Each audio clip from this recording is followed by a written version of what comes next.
بەوری ئاسڵاوت لێبێت لە شاری هەڵەبجە چی هەیە خۆپیشاندان و ناڕەزاتەکان بەچی گەیشتووە؟ لێسادا خۆپیشاندان و کردەوەکەی هەڵەبجە لە بەردەم باخی گشتی سەرۆکایەتی شارەوانی هەڵەبجەوە بە شێوەیەکی ڕێپێوان هاتنە مەزاری شەهیدانی هەڵەبجە، ئەو مەزارەی کە کێل بۆ قەبری 5000 شەهیدی کیمیابارانی هەڵەبجە کراوە. ئەگەر وێنەگرەکەم هاوکار بێ بەشێک لە دیمەنی گرتبوونەوە خۆپیشاندانەکەی ئەمڕۆ بگوازێتەوە کە بەشێکی زۆر لە چینی مامۆستایانی ئاینی تێیدا بەشدارن و لەگەڵ ئەوەشدا مامۆستایان و فەرمانبەران و لە چینی توێژەکانی هەڵەبجە بەشداریان هەیە و جیاواز لە شار و شارۆچکەکانی تری هەرێمی کوردستان تاکو ئێستا هیچ حاڵەتێکی توندوتیژی یاخود پێکدادان لە سنووری پارێزگای هەڵەبجە ڕووی نەداوە. لەگەڵەوەشدا هەندێک لە ناوچەکانی پارتی دیموکراتی کوردستان لە دەرەوەی پارێزگای هەڵەبجە چۆڵ کراون و دراونەتە دەست هێزە ئەمنیەکان. تەنها لەقی 12 و ناوچەی پارتی دیموکراتی کوردستان لە هەڵەبجە لە شوێنی خۆیان ماون و کادیرەکانیان لە دەوام و بارگای خۆیان کاری خۆیانەکەن. ئێمە ئەگەر دەرفەت هەبێ بچینە لای مامۆستایەکی ئاینی، مامۆستا ئەم ژمارەی مامۆستایانی ئاینی کە بەشداریان کردووە لەم گرتبوونەوەیدا مەبەستان چیەوە؟ چ پەیامێکتان پەیامی زانایانی هەڵەبجە، مامۆستایانی بەڕێز سەرجەم چین و توێژەکانی هەڵەبجە و ڕێکخراوەکانی مەدەنی کە ئەمڕۆ ئێمە وەکو زانایان پێشنیارمان کرد کە بینە سەر گڵکۆی شەهیدان. پەیامەکەمان ئەوەیە کە بیگەین بە بەرپرسان و دەسەڵاتدارانی ئەم هەرێمە کە ئەم شەهیدانەی کە ئێمە لە سەرگڵکۆیانین گادنی ئەم قۆناغی کە ئەمڕۆ حکوومەتداری ئەکەن، هەمومان قەرزاری خوێنی شەهیدانین. ئەو زوڵم و ستەمەی ڕژێمی بەعسی لە گۆڕناومان لەبیر ناچێ کاتێک کە ئێمە لەم شارە کە گەورەترین تەزحیە و قوربانیدا هەڵەبجە بووە ناسنامە و مەزلومیەتی گەلی کورد. پەیامەکەی ئێمە ئەوەیە کە هەڵەبجە پایتەختی ئاشتیە، لێرەوە ئاوا خۆپیشاندانەکەین بە شێوەیەکی مەدەنیانە، دوور لە هەموو توندوتیژیەک، دوور لە هەموو ناوزڕاندنی کەسانێک کە بەڕاستی ئەوە لە ڕەوشتی موسڵمان نییە. تەنها ئەمەی کە ئێمە ئەمڕۆ ئەیگەێنین لێرە کە هەڵەبجە ناسنامەی مەزلومیەتی میلەتی کووردە و سەرکردەکانی کوردیش هەمویان قەرزاری خوێنی شەهیدانن.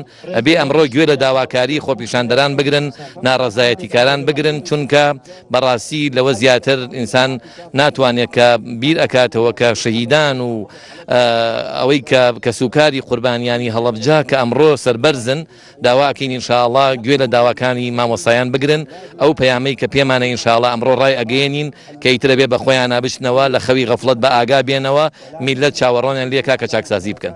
زۆر سپاس بۆ بەڕێزت تەفگەر. ئەگەر دەرفەت هەبێ بچمە لای هەندێک لە هاوڵاتیانیش کە لێرە گرت بوونەتەوە و بەشێک لە کەسوکاری شەهیدان لە نێو ڕیزی خۆپیشاندانەکانتان. ئەگەر بەڕێز کاک ئاراسمان لەگەڵایە کە خاوەنی 24 شەهیدی کیمیابارانە، بەڕێستان بە چ مەبەستێک بەشداریتان کردووە وەکو کەسوکارێکی شەهیدان؟ چ پەیامێکتان؟ دیارە ئەو بارودۆخی کە هاتووە تا ئاراوە لە دەرەنجامی ئەو کێشەیە کە کارمەندان و فەرمانبەران و سەرجەمچوونی توێژەکان بێموچەیان بە خۆیانەوە بینیوە. دیارە وەکو خەڵکی هەڵەبجە سەرجەمچوونی توێژەکان لەگەڵ مامۆستایانی ئاینی بەسپاسەوە هاتوونێتە سەر گڵکۆی شەهیدان. لەبەرەوەی ئەم پەیامە بگەێنین بە هەموو ئەو کەسانی کە ڕێپێوانەکەن. ئێمە لەگەڵ چوو هێرشکردنە سەر بارەگاکانی هیچ حیزبێک نین و داوا لە سەرۆکی حکوومەتەکەین بە زووترین کات بەدەم داواکاری خەڵکەوە بێت. زۆر سپاس بۆ بەڕێزت.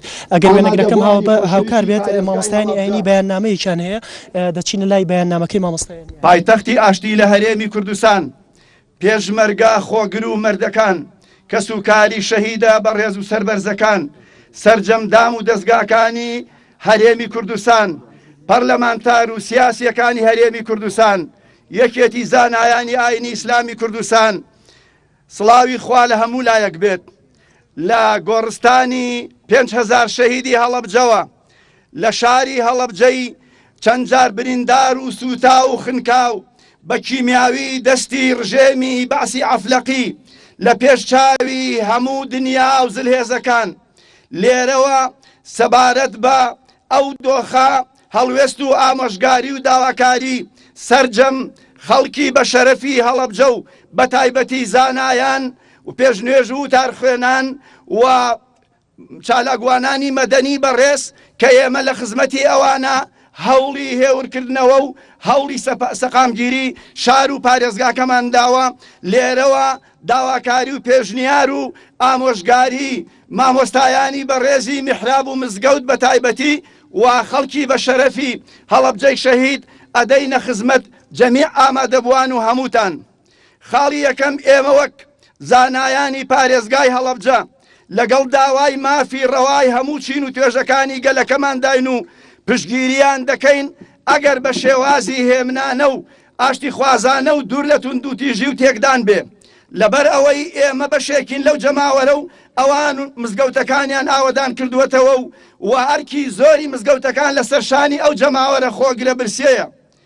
دووهەم ڕێپێوان و خۆپیشاندان وەمانگرتن عورفێکی جیهانیە و ئەبێت بە پێی یاسا و ڕێسا ئاسمانی و زەمینیە نێودەوڵەتی ڕێگە پێدراوەکان بێت، نەک بۆ تێکدان و سووتاندن و دروستکردنی ئاڵۆزی بێ.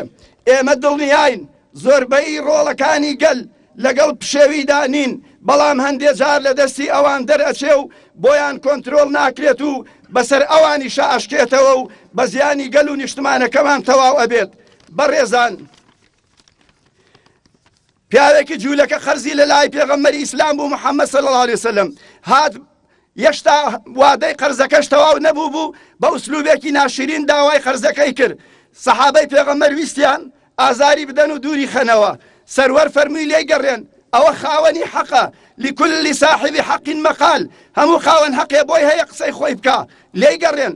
بەڵام ئەی سەحابەکان بە منی پێغەمبەرتان بڵێن قەرزەکەی بدەرەوە، بە ئەویش بڵێن جوان داوای تەفگەر ئەمە بەشێک لە بەیاننامەی مامۆستایانی ئاینی هەڵەبجە و لەگەڵەوەشدا تاکو ئێستا گرتبوونەوە کە بەردەوامی هەیە. لەگەڵەوەشدا هیچ دام و دەستگایەکی حکوومەتی هەرێم لە سنووری پارێزگای هەڵەبجە دەوامی فەرمی تێدا ناکرێت. کارمەندەکانیان مانگرتنیان لە کارەکەیان ڕاگەیاندوو و تەنانەت خوێندنگاکانیش هیچ خوێندکارێک نەچوەتەوە خوێندنگاکەی و مامۆستایانیش بایکۆتی دەوامەکانیان کردو. واتە ئیشوکاری هاوڵاتیان لە دام و دەستگاکانی حکوومەتدا ئێستادا ڕاوەستەوە لە سنووری پارێزگای هەڵەبجە. سپاس بۆ پێمنێرمان مەری وریحەمە کەریم لە شاری هەڵەبجە. سپاس بۆ زانینی